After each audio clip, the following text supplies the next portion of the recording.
महाराज ने भीखचंद के घर 18 साल खाना खाया, तबीयत बिगड़ी तो दूध में रोटी भिगोकर खाने लगे। बर्थडे पर लौकी की सब्जी बनेगी। जिन कुछ गलियों में श्री कृष्ण ने लीलाएं की, उन गलियों में प्रेमानंद महाराज भोजन के लिए द्वार द्वार भटकते थे। भोजन मिल गया तो ठीक, वरना राधा रानी की इच्छा मानकर भूखे ही सो जाते थे। ब्रज के भीखचंद वह पहले शख्स थे जिन्होंने प्रेमानंद महाराज को मधुपुरी राधे राधे बोलकर भोजन लेना करने के लिए कहा था। उन्हीं के घर से प्रेमानंद महाराज ने रोटी मांगने का सिलसिला शुरू किया, जो कि 18 साल तक चला। भीखचंद शर्मा के परिवार से मिलने के लिए हम मनीपाड़ा मोहल्ले पहुँचे। ये बाकी बिहारी मंदिर से सिर्फ 100 मीटर की दूरी पर है। संकरी गली में पीले रंग का घर दिखा। इसके मुख्य द्वार पर दीवार के दोनों तरफ गोबर से हाथों की थाप के चिन्ह दिखे। घर के अंदर आने पर परिवार में हमारी मुलाकात भीखचंद शर्मा के बेटे अनंत शर्मा से हुई। वह रेलवे से रिटायर्ड है। इसके बाद प्रेमानंद महाराज से जुड़े सवालों का दौर शुरू हुआ। अनंत शर्मा ने बताया कि प्रेमानंद महाराज कानपुर में अपना घर परिवार छोड़कर पहले काशी पहुंचे। वहां एक दिन उन्होंने वृंदावन से आए राशाचार्यों को देखा। राशाचार्य मृदंग और हारमोनियम के साथ रास के पद गा रहे थे। इन्हें सुनकर भक्ति में नाचते राशाचार्यों को देखकर प्रेमानंद इतना प्रभावित हुए कि उन्होंने गायन खत्म होने के बाद उनसे कहा, मुझको भी अपने साथ वृंदावन ले चलिए। राशाचार्य स्वामी श्री राम ने उनसे कहा, वृंदावन वही लोग आ पाते हैं जिनको खुद राधा रानी और यमुना जी बुलाती हैं। इसके बाद प्रेमानंद महाराज वाराणसी को छोड़कर वृंदावन आ गए। यहाँ कालीदा इलाके में यमुना किनारे रहने लगे। एक दिन उनकी मुलाकात गोविंद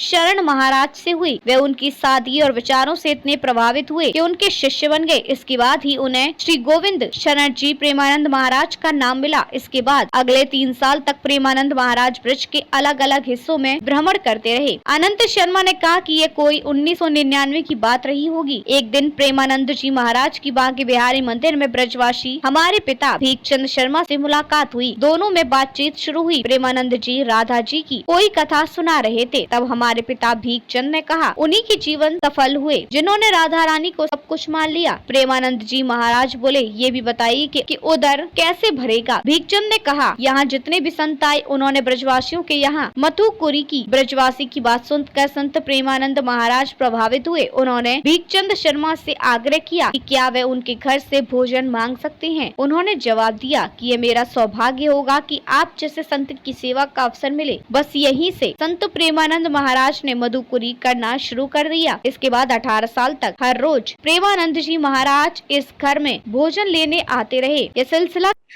खबरों में अब तक के लिए बस इतना ही। फिर होगी आपसे मुलाकात। तब तक के लिए नमस्कार और देखते रहिए NCFB न्यूज। ऐसे ही लेटेस्ट अपडेट पाने के लिए हमारे चैनल को सब्सक्राइब करें और तुरंत नोटिफिकेशन पाने के लिए बेल आइकन को दबाना ना भूलें। यदि आप हमें फेसबुक या इंस्टा के माध्यम से देख रहे हैं तो हमारे पेज को फॉलो जरूर करें। धन्यवाद।